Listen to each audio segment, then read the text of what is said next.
Absolute unity, from GigaChad to GodMode.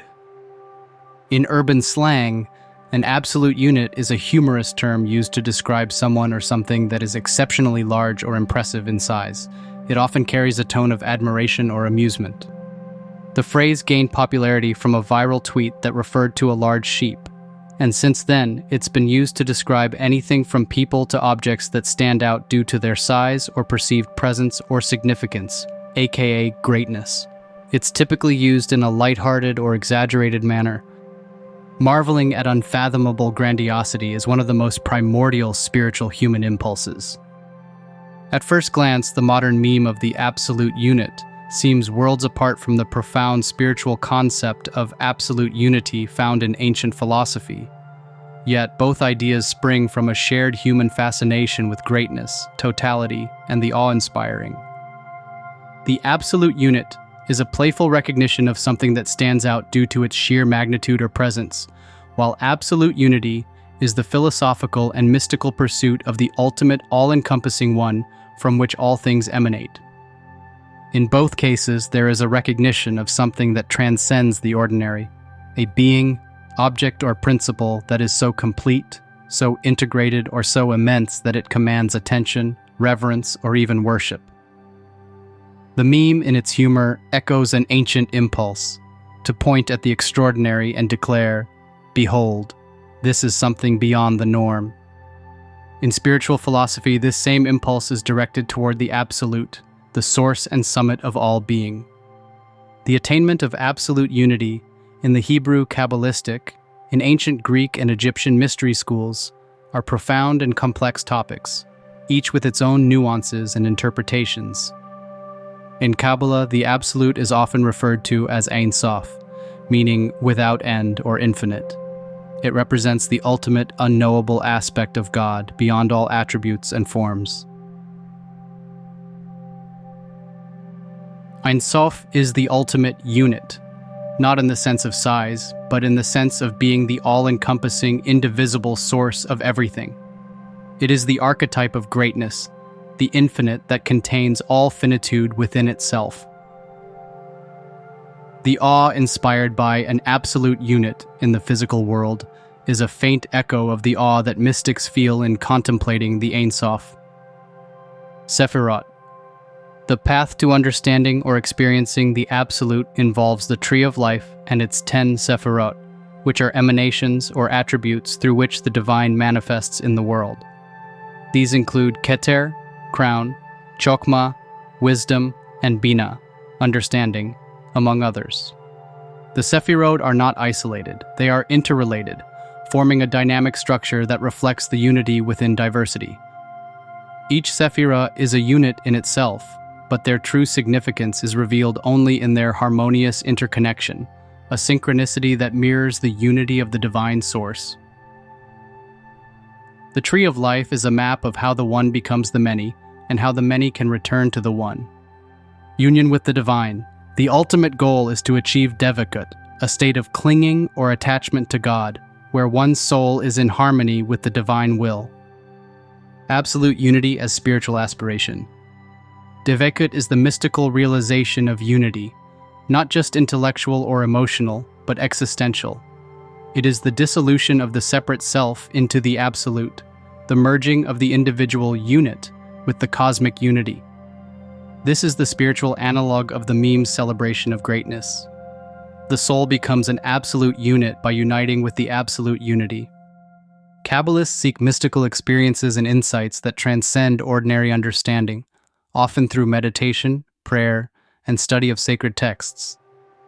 Mystical experiences often involve synchronicities, meaningful coincidences that reveal the hidden order of reality. In Kabbalah, these moments are glimpses of the underlying unity, the interconnectedness of all things in the divine plan. The first Sephirah, Keter, describes the divine superconscious will that is beyond conscious intellect. The next three Sephirot, Chokmah, Bina, and Da'at, describe 3 levels of conscious divine intellect. In particular, Da'at represents Keter in its knowable form, the concept of knowledge. Will and knowledge are corresponding, somewhat dependent opposites. The 7 subsequent Sephirot, Chesed, Gevurah, Tiferet, Netzach, Hod, Yesod, and Malkuth, describe the primary and secondary conscious divine emotions. The Sephirot of the left side and the Sephirah of Malkuth are feminine, as the female principle in Kabbalah describes a vessel that receives the outward male light, then inwardly nurtures and gives birth to the Sephirot below them. Kabbalah sees the human soul as mirroring the divine.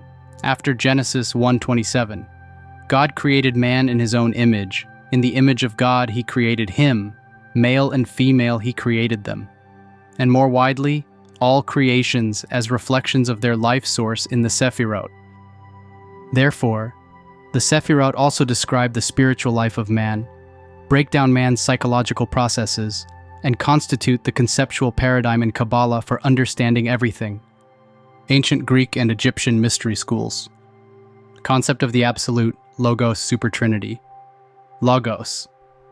In Greek philosophy, particularly in the works of Heraclitus and later Stoics, the Logos is the rational principle that governs the cosmos. In Neoplatonism, it is an intermediary between the divine and the material world. The Logos is both a singular principle, a unit, and the underlying order that binds the multiplicity of existence into a coherent unity. The concept of an absolute unit here can be seen as the Logos itself, an all-encompassing source of reason and structure, the archetype of order and greatness. The synchronicity lies in how the Logos manifests as both the one and the many, the individual and the collective, the microcosm and the macrocosm. In this sense, every unit in creation is a reflection of the absolute unity of the Logos. Unity and multiplicity. The one is the absolute unity, beyond all division or limitation, the true absolute unit in the highest sense. From the one emanates the nous, intellect, and from the nous, the world's soul. Supernal triad. In Neoplatonism, the one, the nous, divine mind, and the soul form a triadic structure similar to the Christian Trinity. The one is the ultimate source of all existence, transcending all categories of being and non-being. This triad demonstrates the process by which unity gives rise to multiplicity, yet remains undivided. The synchronicity here is the harmonious relationship between the 3 principles, reflecting the interconnectedness of all things as expressions of the one. The absolute unit is not just a thing of size or power, but the indivisible source from which all unity and greatness flow. Egyptian mysteries. The concept of ma'at, truth, balance, order, in Egyptian tradition reflects an understanding of cosmic order and harmony, akin to the Greek logos. The mysteries often involved initiatory rites aimed at spiritual rebirth and understanding of the divine order. Ma'at is the principle of math, the principle that holds the universe together, the cosmic law that ensures everything is in its proper place. In this sense, Ma'at is both the absolute unit, the standard, the measure, and the absolute unity, the harmonious totality. The Egyptian initiates sought to align themselves with Ma'at, to become embodiments of this cosmic order. The synchronicity between the individual and the cosmos was enacted through ritual and myth, reinforcing the idea that each person, by embodying Ma'at, participates in the absolute unity of creation. Mystical ascent. Both Greek and Egyptian traditions emphasize the soul's ascent to higher realms of understanding and being, often through rituals, meditation, and philosophical contemplation. From unit to unity, GigaChad to God. The mystical ascent is a journey from the fragmented individual self, the unit, toward reunion with the divine source, the unity. Along the way, the aspirant encounters synchronicities, moments when the inner and outer worlds align, revealing the hidden unity behind appearances. The process is both a return to the source and a realization that the absolute unit, the perfected self, is always already an expression of the absolute unity. See my full presentations, Encyclopaedia Philosophorum, The Immortal Trinity of Creation, unfinished, for more lessons on the supernal Holy Trinity in language, symbolism, science, psychology, cosmology, physiology, and more. Also, see my full Symbols of Power Part 3 film series where we already covered these graphics and explanations in comprehensive detail. The Logos and Supernal Triad offer frameworks for comprehending the divine. Egyptian mysteries, with Ma'at, mirror this cosmic order. Mystical ascent is central, aiming for higher understanding. Rituals and contemplation aid the soul's journey. These ancient paths sought the ultimate reality. They explored the divine principle behind existence. These traditions, while distinct, share a common pursuit of understanding and experiencing the ultimate reality or divine principle that underlies the universe. The Hive Mind Invasion of Civilization, a compendium of esoteric science, symbolism, and universal secrets.